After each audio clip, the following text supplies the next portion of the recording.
Good morning, students. This is Rajbrinder Singh from Guru Nanak Public Senior Secondary School Raiya. ਬੱਚਿਓ ਆਪਾਂ +1 class ਦੀ chemistry ਕਰਦੇ ਪਏ ਤੇ unit ਹੈਗਾ ਸਮ ਬੇਸਿਕ ਕਨਸੈਪਟ ਆਫ ਕੈਮਿਸਟਰੀ। ਹੁਣ ਆਪਾਂ ਲਾਸਟ ਡੇ ਸਟਾਰਟ ਕੀ ਕੀਤਾ ਸੀ, ਮੈਂ ਤੁਹਾਨੂੰ ਪੜਾਉਣਾ ਪਿਆ ਸੀ stoichiometry of chemical reaction. Stoichiometry of chemical reaction, chemical reaction ਤੇ ਇਹਦੇ ਅੰਡਰ ਆਪਾਂ ਤਿੰਨ ਚੀਜ਼ਾਂ ਪੜ੍ਹਨੀਆਂ ਵਾ, ਮਾਸ ਰਿਲੇਸ਼ਨ, ਮੋਲ ਰਿਲੇਸ਼ਨ ਤੇ ਇੱਕ ਵੋਲੀਅਮ ਵਾਲਾ ਰਿਲੇਸ਼ਨ। ਹੁਣ ਆਪਾਂ ਕੱਲ ख़त्म ਕੀਤਾ ਸੀ ਮਾਸ ਰਿਲੇਸ਼ਨ। ਮਾਸ ਰਿਲੇਸ਼ਨ ਇਹ ਚੀਜ਼ ਆਪਾਂ ख़त्म ਕਰ ਲਈ। ਦੋ ਨੂਮੈਰੀਕਲ ਵੀ ਤੁਹਾਨੂੰ ਕਰਾਤੇ। ਅੱਜ ਆਪਾਂ ਪੜ੍ਹਨਾ ਵਾ mall relation. Main focus numerical ਤੇ ਕਰਿਓ। ਮੋਲ ਰਿਲੇਸ਼ਨ ਪੜਾਂਗੇ ਆਪਾਂ। ਇਹਦੇ 'ਚ ਕੰਡੀਸ਼ਨ ਕੀ ਆ, both reactant and product are given in moles. ਯਾਦ ਰੱਖਿਓ, both reactant and product are given in moles.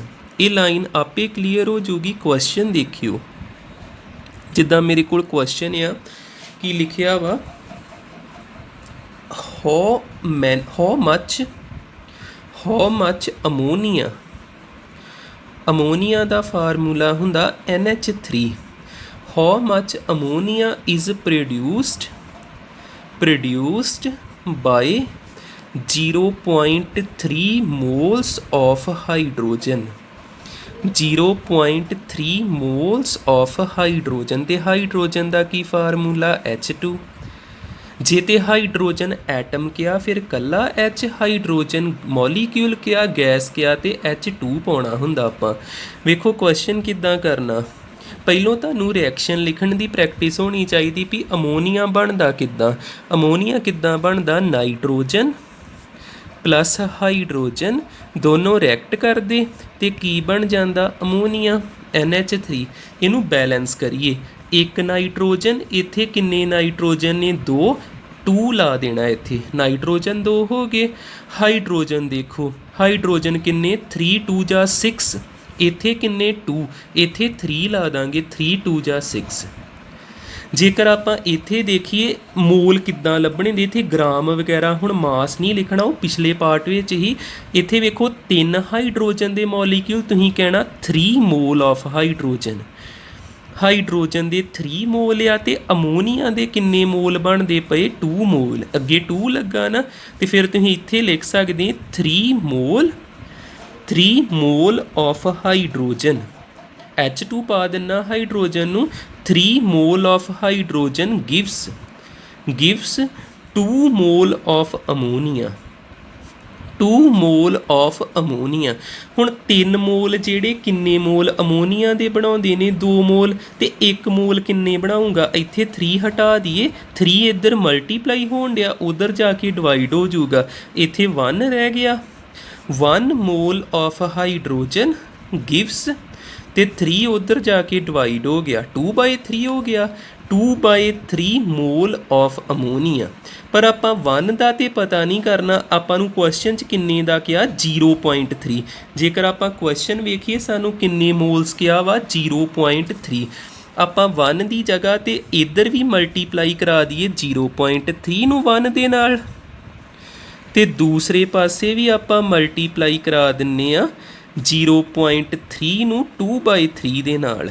ਦੋਵੇਂ ਸਾਈਡਾਂ ਤੇ ਇੱਕੋ ਨੰਬਰ ਮਲਟੀਪਲਾਈ ਆਪਾਂ ਕਰਾ ਸਕਦੇ, ਤੇ ਇੱਥੇ ਕਿੰਨਾ ਆਨਸਰ ਆਊਗਾ, 0.31 ਜਾਂ 0.3 ਮੋਲ ਆਫ ਹਾਈਡਰੋਜਨ ਗਿਵਸ 3 ਨਾ ਆ ਕੈਂਸਲ ਹੋ ਗਿਆ, 0.1 ਬਚ ਗਿਆ, ਤੇ 2 ਨੂੰ 0.1 ਨਾ ਕੀਤਾ, 0.2 ਮੋਲ ਆਫ ਅਮੋਨੀਆ ਆ ਗਿਆ।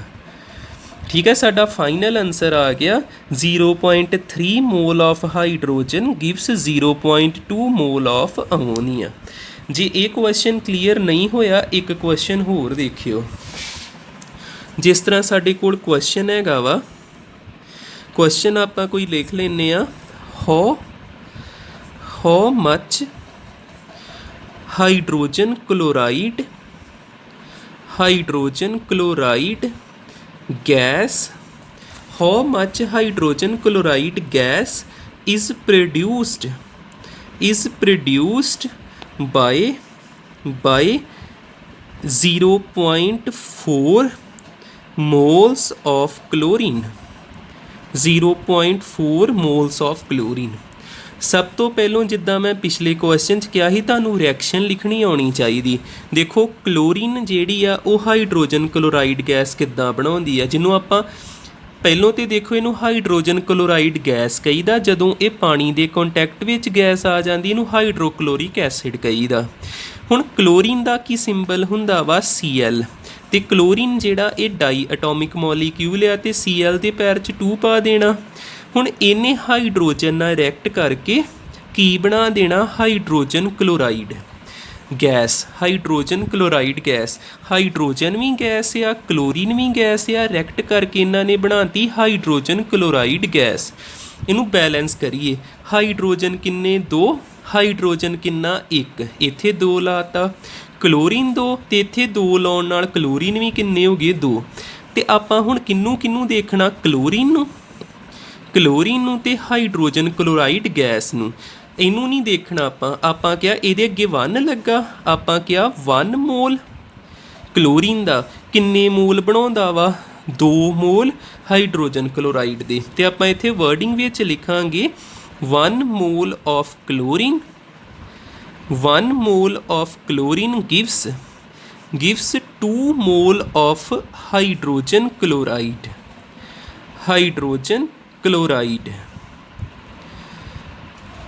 हुण आपां 1 दी कड्ढण आए कि 0.4 का पता करना है, इधरले बन्ने भी 0.4 नाल मल्टीप्लाई कराया, बाकी सारा कुछ उस तरह रिपीट करांगे। तो इधर भी आपां 0.4 नाल मल्टीप्लाई कराया, बाकी सारा उस तरह रिपीट करांगे आपां। 0.41 जा 0.4 मोल ऑफ क्लोरीन गैस गिव्स, इत्थे क्लोरीन गैस लिखना लिख लो, क्लोरीन गिव्स 0.4 नूं 2 ना कीता 0.8 मोल ऑफ हाइड्रोजन क्लोराइड गैस। ठीक है, समझ आ जाना चाहिए। आपां कल दियां 2 चीज़ां कीतियां, मैं तुहानूं थोड़ा फिर दसदा। जे मैं कोई रिएक्शन लिखदा ना, मैं एक रिएक्शन अज लिखी आ N2, उहदे बारे थोड़ा दस दिना। 3H2 ते 2NH3 आ रिएक्शन एक मैं पहले नमैरिकल विच लिखी ही। N2 दे अगे लगा 1, हाइड्रोजन दे अगे लगा 3। आ जिहड़ा 1 आ ते 3 वा ते 2 वा, ਜਿਹੜੇ ਅੱਗੇ ਨੰਬਰ ਲੱਗੇ ਨੇ ਮੈਥ ਦੇ 1 3 ਤੇ 2, ਇਹਨਾਂ ਨੂੰ ਕਹੀਦਾ ਵਾ ਸਟੋਕਿਓਮੈਟ੍ਰਿਕ ਕੋਫੀਸ਼ੀਐਂਟਸ। ਤਾਈਓ ਆਪਣਾ ਹੈਡਿੰਗ ਸਟੋਕਿਓਮੈਟਰੀ ਹੀ, ਇਹਨਾਂ ਨੂੰ ਕਹੀਦਾ ਸਟੋਕਿਓਮੈਟ੍ਰਿਕ ਕੋਫੀਸ਼ੀਐਂਟ। ਇਹ ਨਮੈਰੀਕਲ ਸੋਲਵ ਕਰਨ 'ਚ ਮਦਦ ਕਰਦੇ ਨੇ, ਭਾਵੇਂ ਮਾਸ ਨਾਲ ਰਿਲੇਟਡ ਨਮੈਰੀਕਲ ਹੀ ਤਾਂ ਵੀ ਆਪਾਂ ਇਹਨਾਂ ਦੀ ਮਦਦ ਨਾਲ ਸੋਲਵ ਕੀਤਾ, ਭਾਵੇਂ ਮੋਲ ਨਾਲ ਰਿਲੇਟਡ ਹੀ ਤਾਂ ਵੀ ਇਹਨਾਂ ਦੀ ਮਦਦ ਨਾਲ ਸੋਲਵ ਕੀਤਾ। ਜੇ ਅੱਗੇ ਆਪਾਂ ਨੈਕਸਟ ਡੇ ਵੋਲੀਅਮ ਨਾਲ ਰਿਲੇਟਡ ਕਰਾਂਗੇ ਤਾਂ ਵੀ ਇਹਨਾਂ ਦੀ ਹੈਲਪ ਮਿਲੂਗੀ ਸਾਨੂੰ। ਹੁਣ ਇਹ ਰਿਐਕਸ਼ਨ ਬਾਰੇ ਤੁਸੀਂ ਕੀ ਯਾਦ ਰੱਖਣਾ, ਇਹ ਇੱਕ ਹੁੰਦਾ ਹੈਬਰ ਪ੍ਰੋਸੈਸ ਹੁੰਦਾ। ਇਹਦੇ ਵਿੱਚ ਆਪਾਂ ਕਿਹਨੂੰ ਪ੍ਰਪੇਅਰ ਕਰਦੇ ਹਾਂ, ਟੂ ਪ੍ਰਪੇਅਰ ਅਮੋਨੀਆ ਗੈਸ ਤਿਆਰ ਕਰੀਦੀ ਆ ਕਾਫੀ ਜ਼ਿਆਦਾ ਮਾਤਰਾ ਵਿੱਚ। ਇਹ ਵਧੀਆ ਪ੍ਰੋਸੈਸ ਆ। ਇਹ ਗੈਸ ਜਿਹੜੀ ਆ ਇਹ ਮੈਨੂਫੈਕਚਰ ਆਪਾਂ ਕਰਦੇ ਹਾਂ ਕਾਫੀ ਜ਼ਿਆਦਾ ਮਾਤਰਾ ਵਿੱਚ, ਪ੍ਰਪੇਅਰ ਕਰਦੇ ਹਾਂ ਇਸ ਪ੍ਰੋਸੈਸ ਨਾਲ। ਇਸ ਪ੍ਰੋਸੈਸ ਦੀਆਂ ਕੰਡੀਸ਼ਨਸ ਹੁੰਦੀਆਂ, ਜਿੱਦਾਂ ਟੈਂਪਰੇਚਰ ਹੁੰਦਾ, ਕੋਈ ਨਾ ਕੋਈ ਫਿਕਸ ਪ੍ਰੈਸ਼ਰ ਹੁੰਦਾ, ਕੋਈ ਨਾ ਕੋਈ ਫਿਕਸ, ਕੋਈ ਕੈਟਾਲਿਸਟ ਵਰਤੀ ਦਾ, ਆਇਰਨ ਹੋ ਗਿਆ, ਪਲੈਟੀਨਮ ਹੋ ਗਿਆ, ਇਹੋ ਜਿਹੀ ਚੀਜ਼ ਕੋਈ ਕੈਟਾਲਿਸਟ ਵਰਤਣਾ ਹੁੰਦਾ ਆਪਾਂ। ਠੀਕ ਹੈ, ਇੰਨੀਆਂ ਚੀਜ਼ਾਂ ਪੂਰੀਆਂ ਹੁਣ ਯਾਦ ਰੱਖਿਓ। ਅੱਜ ਆਪਾਂ ਕੀ ਪੜ੍ਹਿਆ, ਮੋਲ ਰਿਲੇਸ਼ਨ, ਜਿਹਦੇ ਵਿੱਚ ਆਪਾਂ ਕੀ ਕਿਹਾ ਵੀ ਰਿਐਕਟੈਂਟ ਤੇ ਪ੍ਰੋਡਕਟ ਦੋਨੇ ਕਾਹਦੇ ਵਿੱਚ ਪ੍ਰੈਜ਼ੈਂਟ ਹੋਣੇ ਚਾਹੀਦੇ, ਮੋਲਸ ਵਿੱਚ। ਤੇ ਮੈਂ ਤੁਹਾਨੂੰ 2 ਨਮੈਰੀਕਲ ਕਰਾਤੇ, ਇੱਕ ਅਮੋਨੀਆ ਨਾਲ ਰਿਲੇਟਡ। ਇਸ ਰਿਐਕਸ਼ਨ ਨੂੰ ਜੇ ਪ੍ਰੋਪਰ ਕਰੀਏ ਇਹ ਫਾਰਵਰਡ ਵੀ ਜਾਂਦੀ ਤੇ ਬੈਕਵਰਡ ਵੀ ਜਾਂਦੀ। ਫਾਰਵਰਡ ਬੈਕਵਰਡ ਤੇ ਕੈਟਾਲਿਸਟ ਦੀ ਪ੍ਰੈਜ਼ੈਂਸ ਵਿੱਚ ਹੁੰਦੀ ਤੇ ਹੈਬਰ ਪ੍ਰੋਸੈਸ ਇਹਨੂੰ ਕਹਿੰਦੇ। ਵੈਸੇ ਉਹ ਚੀਜ਼ ਸਾਨੂੰ ਹਜੇ ਯਾਦ ਰੱਖਣ ਦੀ ਲੋੜ ਨਹੀਂ ਆ, ਜਿਹੜੀ ਚੀਜ਼ ਨੂੰ ਆਪਾਂ ਜਿੱਤੇ ਫੋਕਸ ਕਰਨ ਡਿਆ ਉਹਨੂੰ ਧਿਆਨ ਨਾਲ ਦੇਖਿਆ ਕਰੋ ਵੀ ਕਿੱਦਾਂ ਕਿੱਦਾਂ ਨੂਮੈਰੀਕਲ ਸੋਲਵ ਕੀਤਾ। ਥੈਂਕ ਯੂ ਜੀ।